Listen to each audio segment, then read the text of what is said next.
to remove their headgear except those on parade, please.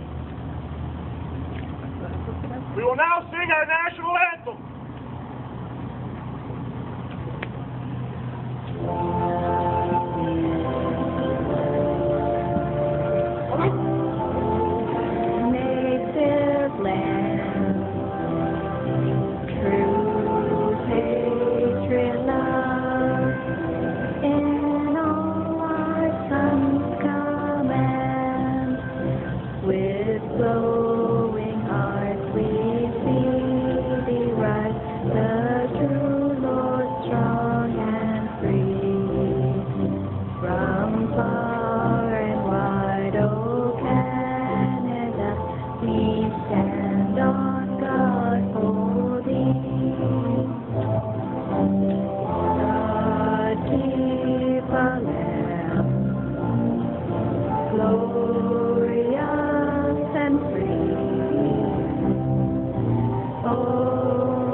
Before we proceed to the consideration of the business which has brought us together, let us pause to think reverently of those of our comrades who by sea, by land, and in the air laid down their lives for their sovereign and country. Their sacrifice will ever inspire us to labor on to the end that those who survive and need our aid may be assured of assistance, and that the country in which we live and for which they died may ever be worthy of the sacrifice they made. During the silence, we will remember our fallen comrades and those who have passed on since we last gathered together.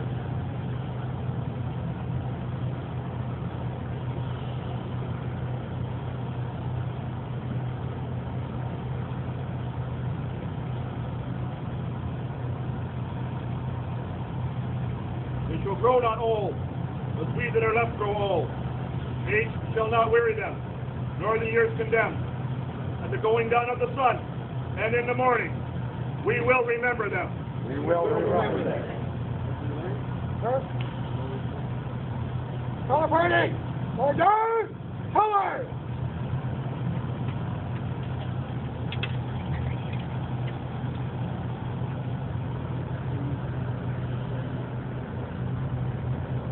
Stand! Easy! Stand! Easy!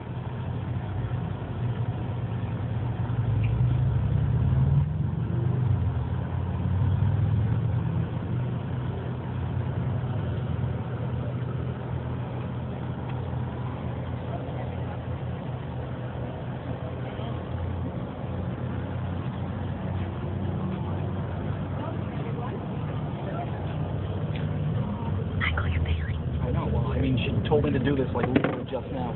I know. Technical difficulties. There you go. Yay. Thank you. Welcome, everyone. I'm Cheryl Huston. I happen to be co-chair of the Portraits of Honor Tour in St. Catharines, and I'm so glad that you're all here. This is an amazing mural. You're seeing it, you're looking at it. I was overwhelmed the first time I saw it, and I'm sure all of you are as well.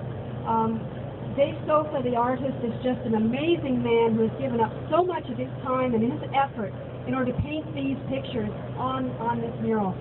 I'm so proud that he is a member of the Association of Kin Canada. I'm overwhelmed.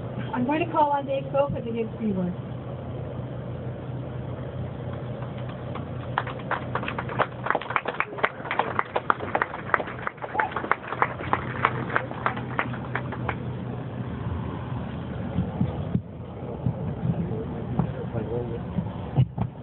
That's better.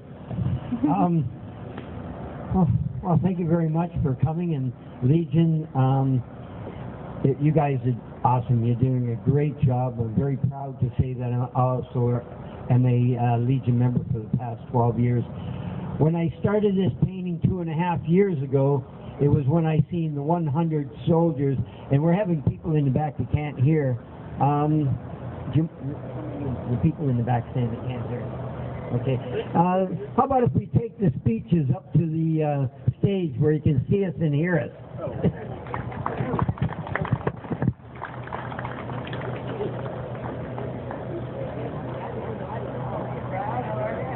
How are they doing that? Is there speakers up there? I believe so, yes. Okay. I'm telling. I just got your boobs in the shot. All right! Right! High!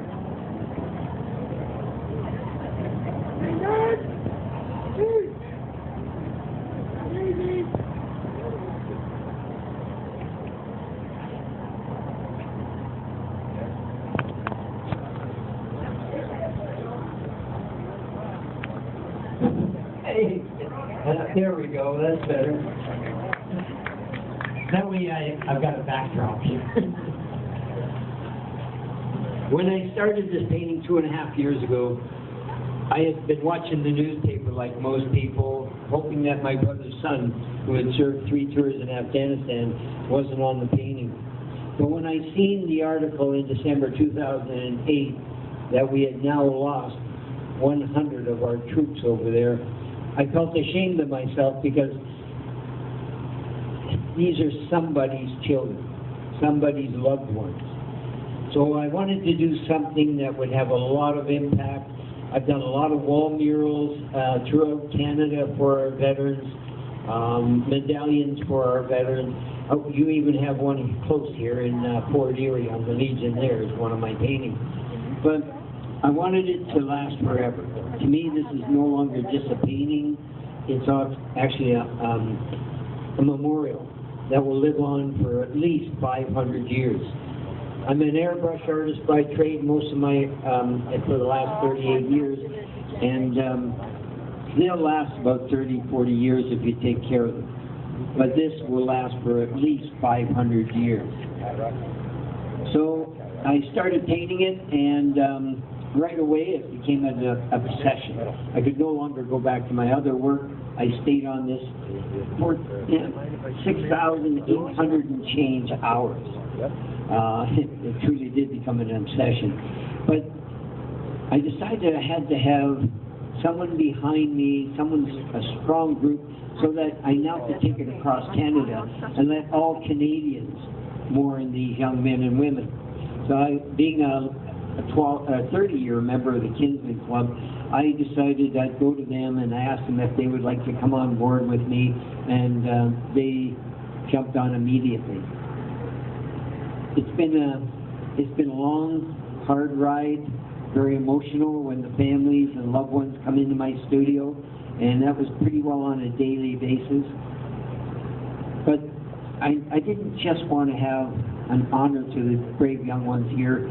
I wanted also, because I was in the Navy in the early 60s, when I marched up the street, people patted me on the back and shook my hand, because it was shortly after the Korean War. Then there was a segment after the Vietnam War and the Cold War where people just did not appreciate or honor our young men and women that wear the uniform. So what I want to do is, when we take this across Canada, we're going to scream at the Canadians that people wearing these uniforms should be honored every day. We should also be honoring our veterans, not just on November the 11th, but every day. So, and you look at the painting, you see 110,000 poppies that represent the other fallen from the First World War through to today.